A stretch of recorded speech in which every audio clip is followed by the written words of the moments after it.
Good morning students. The HB Kapadia new high school में आपका हार्दिक स्वागत है। मित्रों, आज हम हिंदी में इकाई 12 रानी सीखेंगे। इकाई 12 रानी, लेखिका महादेवी वर्मा, साहित्य प्रकार रेखाचित्र।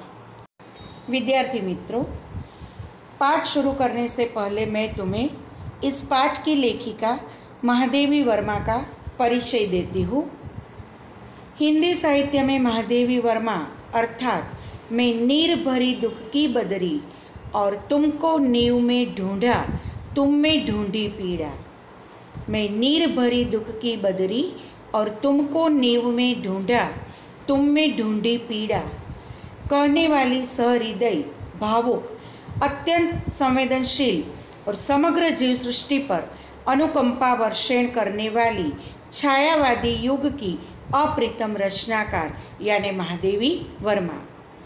छायावादी युग के 4 स्तंभ गिने जाते हैं: प्रसाद जी, पंत जी, महादेवी वर्मा और निराला। इनमें प्रसाद के साथ सदैव इतिहास बोध रहा, तो पंत प्रकृति के कोमल कांत पदावली के रचनाकार के रूप में पहचाने गए। निराला अपनी ओजस्विता और रौद्रता के लिए, तो महादेवी धीर गंभीर दर्द की दास्तान सुनाने वाली कवयित्री के रूप में पहचानी गई। महादेवी वर्मा का जन्म सन 1907 ईस्वी सन में फर्रुखाबाद में उत्तर प्रदेश में हुआ। महादेवी सही अर्थ में एक विदुषी और प्रगल्भा नारी के रूप में समग्र जीवन जी गई। मुख्यतया महादेवी कवयित्री ही रही, किंतु स्मृति की रेखाएं जैसी रचना के द्वारा उत्तम गद्यकार, रेखा चित्रकार के रूप में अपनी पहचान बनाने में सफल रही है। प्रयाग महिला विद्यापीठ की प्राचार्य और कुलगुरु के पद पर रहकर शिक्षा के क्षेत्र में आपने अनुपम योगदान दिया है। निहार, रश्मि, निर्जा, शौच्य गीत, दीपशिखा, अतीत के चलचित्र और स्मृति की रेखाएं आदि आपकी बहुचर्चित एवं लोकप्रिय रचनाएं हैं। महादेवी वर्मा का निधन सन 1583 ईस्वी सन में हुआ। महादेवी वर्मा को पशु पक्षियों से गहरा लगाव था।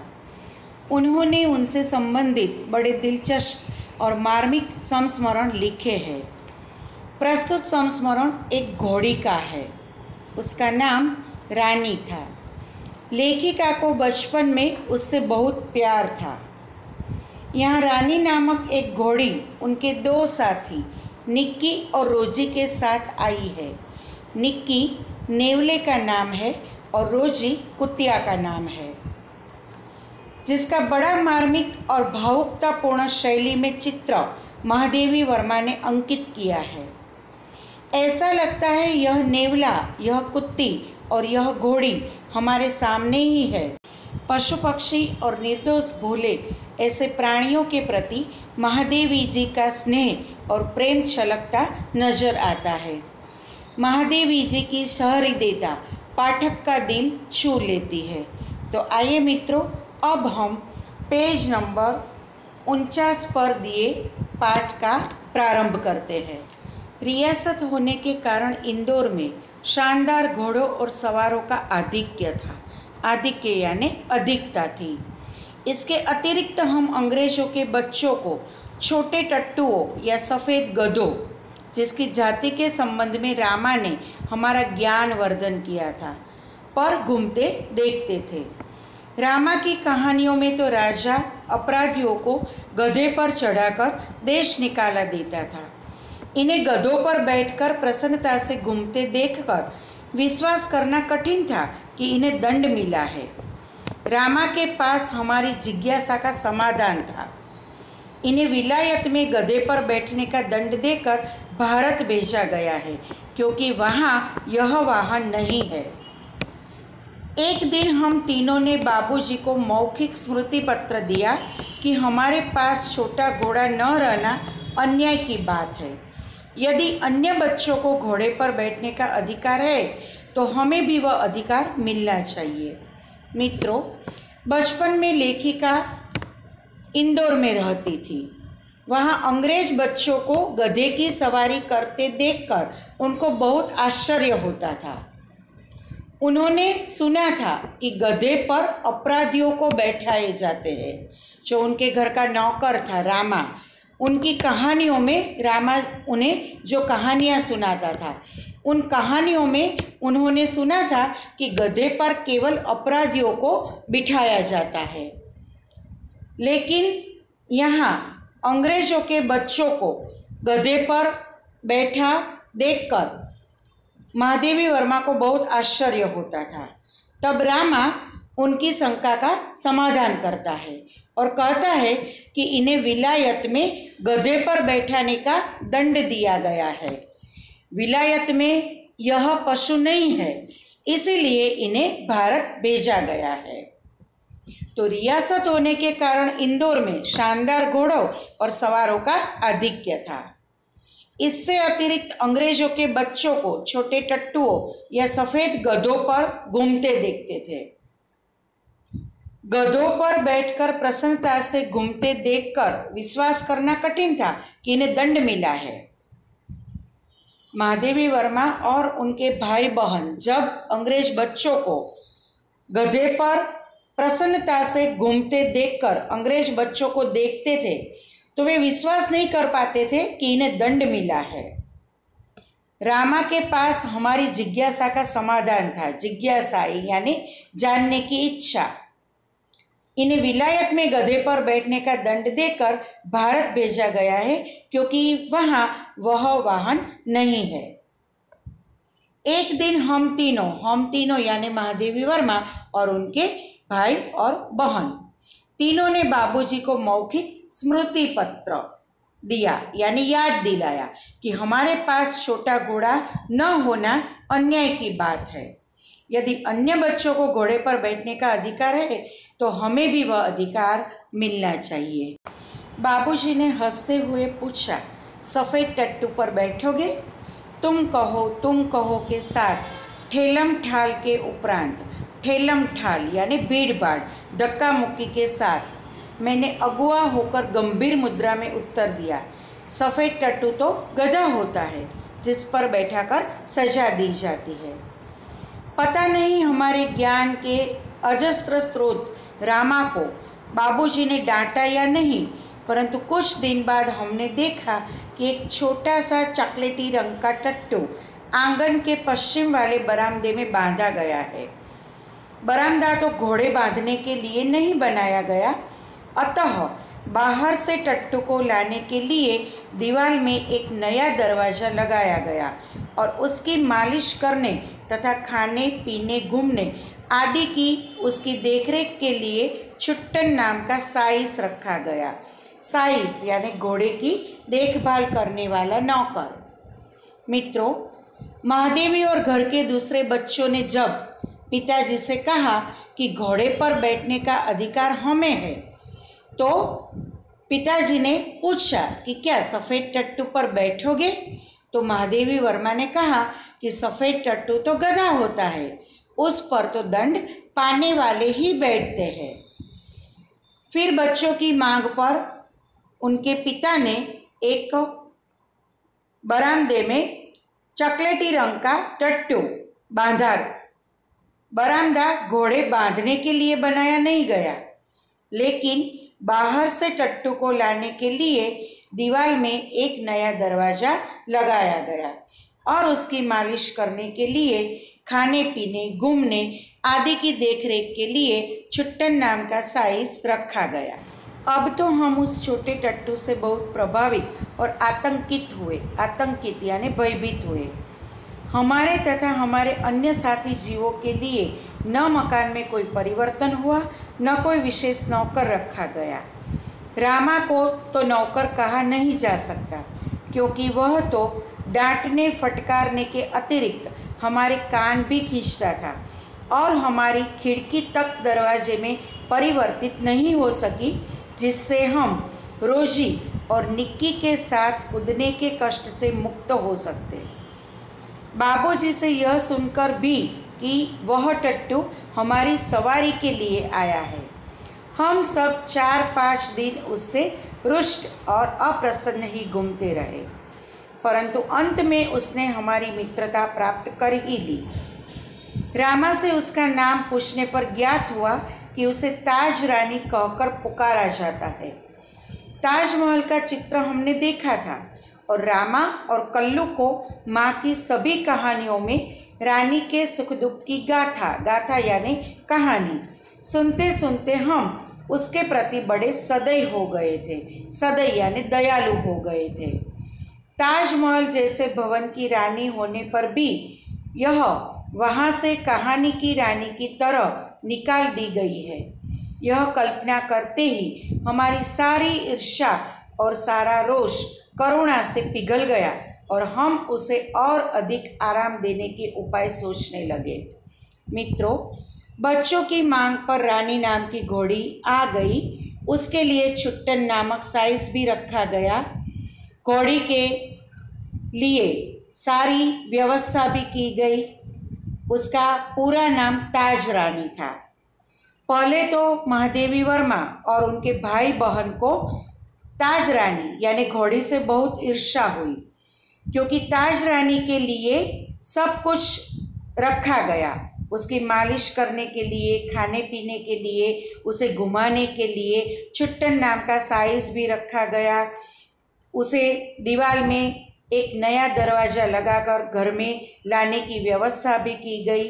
लेकिन महादेवी वर्मा और दूसरे बच्चों के लिए कोई भी नौकर नहीं रखा गया और उनके जो अन्य जीव थे यानी निक्की और रोजी, उनके लिए भी मकान में कोई परिवर्तन नहीं किया गया।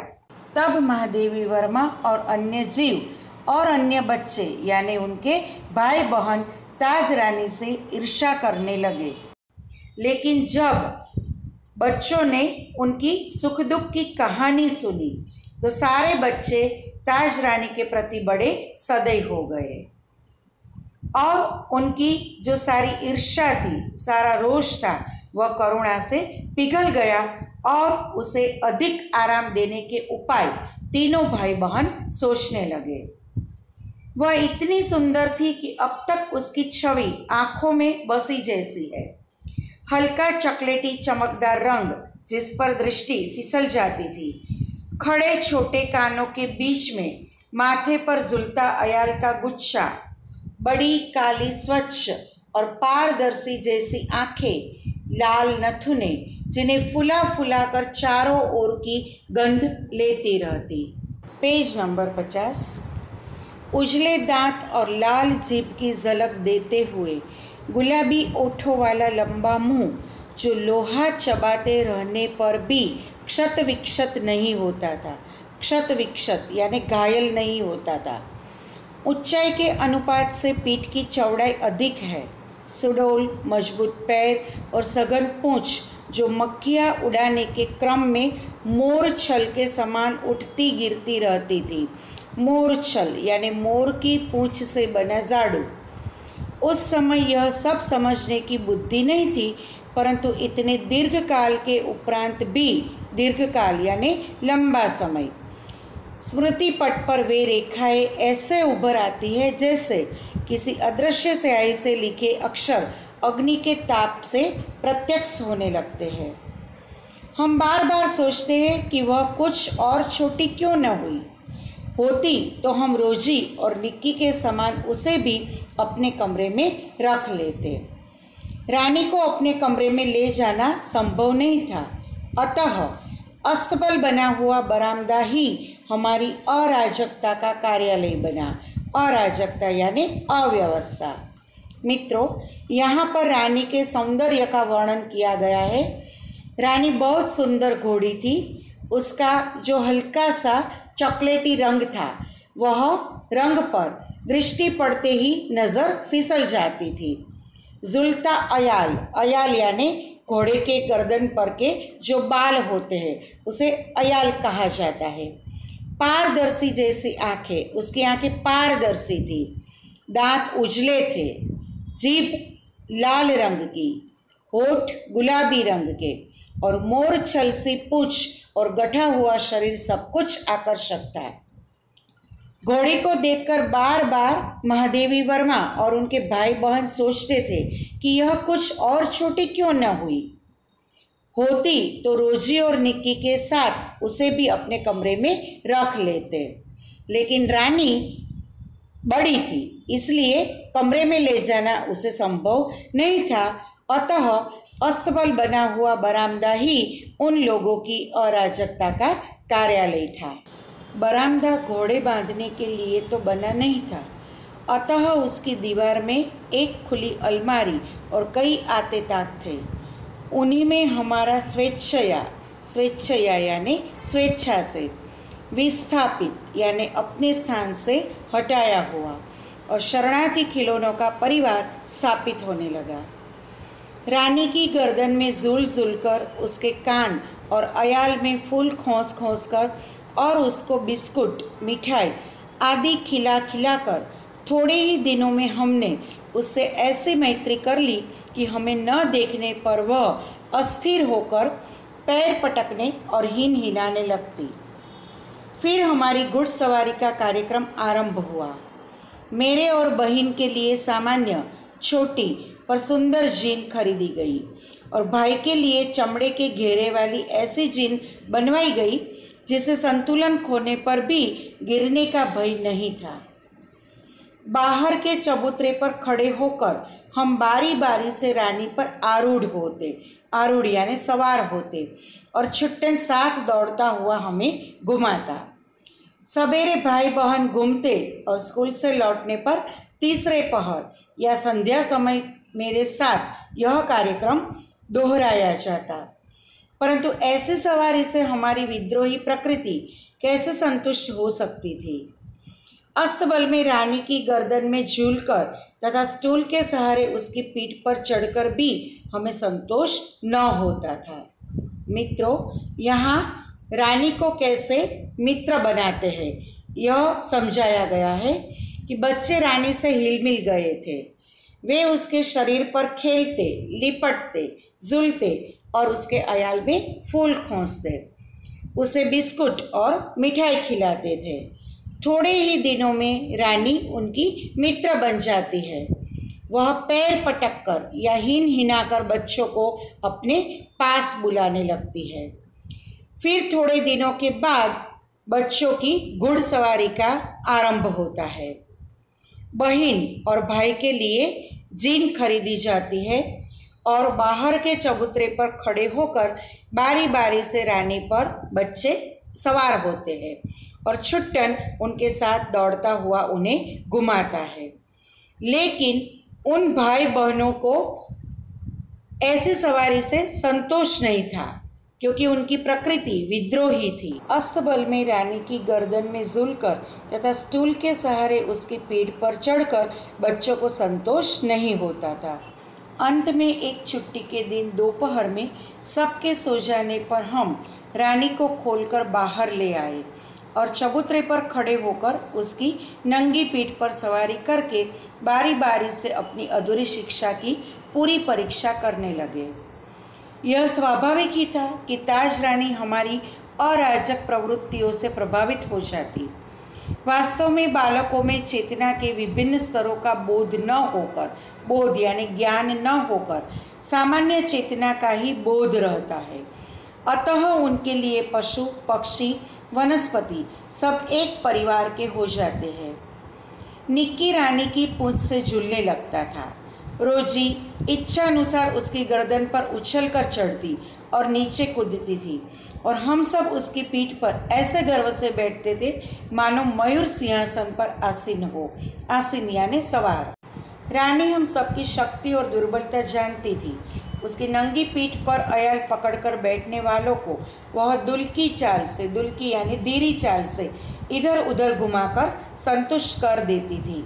परंतु एक बार मेरे बैठ जाने पर भाई ने अपने हाथ की पतली संटी यानी सोटी लकड़ी उसके पैरों में मार दी। चोट लगने की तो संभावना ही नहीं थी, परंतु इससे न जाने उसका स्वाभिमान आहत यानी घायल हो गया या कोई दुखद स्मृति उभर आई। वह ऐसे वेग से भागी मानो सड़क, पेड़, नदी, नाले सब उसे पकड़ बांध रखने का संकल्प किए हो। कुछ दूर मैंने अपने आप को उस उड़न खटोले पर संभाला, परंतु गिरना तो निश्चित था। मेरे गिरते ही रानी मानो अतीत से वर्तमान में लौट आई और इस प्रकार निश्चल खड़ी रह गई जैसे पश्चाताप की प्रस्तर प्रतिमा हो।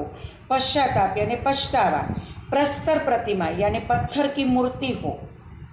साथियों की चीख पुकार से सब दौड़े और फिर बहुत दिनों तक मुझे बिछाने पर पड़ा रहना पड़ा। स्वस्थ होकर रानी के पास जाने पर वह ऐसी करुण पश्चाताप भरी दृष्टि से मुझे देखकर हीन हिनाने लगी कि मेरे आंसू आ गए। एक बार भाई के जन्मदिन पर नानी ने उसके लिए सोने के कड़े भेजे। सामान्यतः हम कोई भी नया कपड़ा या आभूषण पहनकर रानी को दिखाने अवश्य जाते थे। मित्रों, यहाँ पर बच्चों की जो विद्रोही प्रकृति थी और विद्रोही प्रकृति उन्हें कितनी भारी पड़ी इसका वर्णन दिया गया है। एक दिन रानी की नंगी पीठ पर महादेवी बैठी। वे रानी का अयाल पकड़े थी। रानी इस तरह सवारी करने वालों को दुल्की चाल से यानी धीरी चाल से इधर उधर घुमाकर संतुष्ट कर देती थी, क्योंकि वह बच्चों की कमजोरी जानती थी। नन्ही महादेवी रानी की पीठ पर सवार ही थी कि उनके भाई ने अपने हाथ की पतली संटी रानी के पैरों पर मार दी। बस फिर क्या था, रानी भड़क उठी और तेजी से भागने लगी। कुछ देर तक महादेवी ने अपने आप को संभाला, किंतु जल्दी ही वह जमीन पर गिर पड़ी। फिर तो कई दिनों तक उन्हें बिछौने पर रहना पड़ा, किंतु इसके बावजूद रानी के प्रति महादेवी की आत्मीयता में कभी कमी नहीं आई। अब आगे पेज नंबर 51। सुंदर छोटे छोटे शेर मुंह वाले कड़े पहनकर भाई भी रानी को दिखाने गया और न जाने किन प्रेरणा से वह दोनों कड़े उतारकर रानी के खड़े सतर्क कानों में वलय की तरह पहना आया। वलय यानी कंकण की तरह पहना कर आ गया। फिर हम सब खेल में कड़ों की बात भूल गए। संध्या समय भाई के कड़े रहित हाथ देखकर जब माँ ने पूछताछ की तब खोज आरंभ हुई, पर कहीं भी कड़ों का पता नहीं चला। रानी अपने कान को खुरों से खोदती और हिन हिनाती रही। अंत में बाबूजी का ध्यान उसकी ओर गया और उन्होंने मिट्टी हटाने का आदेश दिया। किसी ने कुछ गहरा गड्ढा खोदकर दोनों कड़े गाड़ दिए थे। दंड तो किसी को नहीं मिला, परंतु रानी सारे घर के हृदय में स्थान पा गई। एक घटना अपनी विचित्रता में स्मरणीय है। एक सवेरे उठने पर हमने रानी के पास एक छोटे से घोड़े के बच्चे को देखा। यह कहा था। कह कहकर हमने रामा को इतना थका दिया कि उसने निरुपाय घोषणा की कि वह नया जीव रानी के पेट में दाना चारा खाकर सो रहा था। भाई ने उत्साह से पूछा, और भी है? और रामा ने स्वीकृति में सिर हिलाया। विद्यार्थी मित्रों, यहाँ सोने के कड़े और रानी के बीच जो संबंध है उसकी बात बताई गई है कि नानी ने महादेवी के भाई के जन्मदिन पर शेर के मुंह वाले सोने के कड़े भेजे थे। बच्चों को रानी से बहुत प्रेम था और वे कड़े रानी के कानों में पहना दिए। फिर बच्चे खेल कूद में सब कुछ भूल जाते हैं। भाई के हाथ में कड़े न देखकर शाम को माँ द्वारा पूछताछ की जाती है। कड़ों का कहीं पता नहीं चलता। एकाएक बाबूजी का ध्यान रानी की तरफ जाता है। वह अपने कान को खुरों से खोदती और हिन हिना रही थी। बाबूजी ने वहाँ की मिट्टी हटाने का आदेश दिया। मिट्टी हटाने पर कड़े मिल गए। किसी ने वहाँ गड्ढा खोदकर कड़े छिपा दिए थे। लेकिन इस प्रसंग से रानी सारे घर के हृदय में स्थान पा गई। एक दूसरी घटना भी यहाँ बताई गई है कि रानी के पास जब सुबह एक छोटे से घोड़े के बच्चे को बच्चों ने देखा तो बच्चों को बड़ी विचित्रता हुई कि यह कहाँ था, रानी तो अकेली थी। रानी के पास यह छोटा बच्चा कहाँ से आया? तो वे रामा को पूछकर ठका देते हैं कि यह बच्चा कहाँ से आया। तो रामा उसे बताता है कि यह बच्चा रानी के पेट में दाना चारा खाकर सो रहा था। महादेवी वर्मा का भाई पूछता है कि और भी बच्चे हैं? तो रामा ने स्वीकृति में सिर हिलाया। तब अबोध बच्चे चिढ़ने लगे और कहने लगे कि यह छोटे जीव कुछ काम धाम करते नहीं और दाना खाकर पेट में लेटे रहते हैं। अब आगे। अब तो हम विस्मित भी हुए और क्रोधित भी। ये छोटे जीव कोई काम धाम नहीं करते और हमको पीठ पर बैठाकर दौड़ाने वाली रानी का दाना चारा स्वयं खाकर उसके पेट में लेटे रहते हैं। भाई ने कहा, रानी का पेट चीरकर हम कम से कम एक और बच्चा घोड़ा निकाल ले, तब बच्चे घोड़े पर वे छोटे बहन भाई बैठेंगे और रानी मेरी सेवा में रहेगी। प्रस्ताव मुझे भी उचित जान पड़ा, पर जब एक दोपहर को वह कहीं से शाक काटने का चाकू ले आया तब मेरे साहस ने जवाब दे दिया। एक और भी समस्या की और हमारा ध्यान गया। आखिर हम रानी का पेट सिएंगे कैसे? माँ की महिषी सुई से तो सीना संभव नहीं था। टाट सीने का बड़ा सूजा रामा अपनी कोठरी में रखता था, जहाँ हमारी पहुँच नहीं थी। कुछ दिनों के उपरांत जब रानी का अश्व शिशु कुछ बड़ा होकर दौड़ने लगा, तब हमें न अपना क्रोध स्मरण रहा और न प्रस्ताव। जब बच्चों को रामा द्वारा पता चला कि रानी के पेट में और भी जीव है, तो महादेवी के भाई ने सुझाव दिया कि चाकू से रानी का पेट चीरकर अंदर रहे जीव को बाहर निकाल लिया जाए। परंतु शाक काटने का चाकू लाया तो महादेवी का साहस नहीं हुआ। एक समस्या की ओर उनका ध्यान गया। पेट चीर डालने पर वह कैसे सिला जाएगा? सुई डोरा से काम नहीं चलेगा। रामा के पास से सुझाव मिलना असंभव है, इसलिए वह सुझाव व्यवहार में न लाया जा सका। लेकिन शिशु बड़ा होने पर सब उसके साथ खेलने लगे और पेट में रहे जीव के प्रति उन बच्चों का क्रोध शांत हो जाता है। विद्यार्थी मित्रों, यह पाठ आपको पूरी तरह से समझ में आया होगा। अब हम पेज नंबर 51 पर दिए गए शब्दार्थ और मुहावरे के बारे में सीखेंगे। शब्दार्थ: बद्री यानी बादल, अनुकंपा यानी दया, भावना प्रकट करना। रियासत का अर्थ है राज्य। ठेलम ठाल यानी चलना, भीड़ भाड़ और धक्का मुक्की। विलायत का अर्थ है ब्रिटेन अथवा इंग्लैंड। विस्थापित यानी स्थान से छूटा हुआ, स्थान से हटाया हुआ। अस्तबल यानी घोड़ों का आवास। अयाल यानी लगाम, बागडोर। संटी यानी सोटी। बरामदा यानी बरंडा। अब मुहावरे के अर्थ: आँखों में बसना यानी हृदय में समाना। जवाब दे देना यानी अंत हो जाना, नष्ट हो जाना। अब मित्रों, हम स्वाध्याय के प्रश्नों की चर्चा करते हैं। स्वाध्याय प्रश्न 1, एक एक वाक्य में उत्तर दीजिए। पहला प्रश्न: रानी कौन सी साहित्यिक विद्या है? उत्तर: रानी रेखा चित्र साहित्यिक विधा है। दूसरा प्रश्न: लेखिका ने रानी के अलावा और कौन कौन से चरित्र लिए हैं?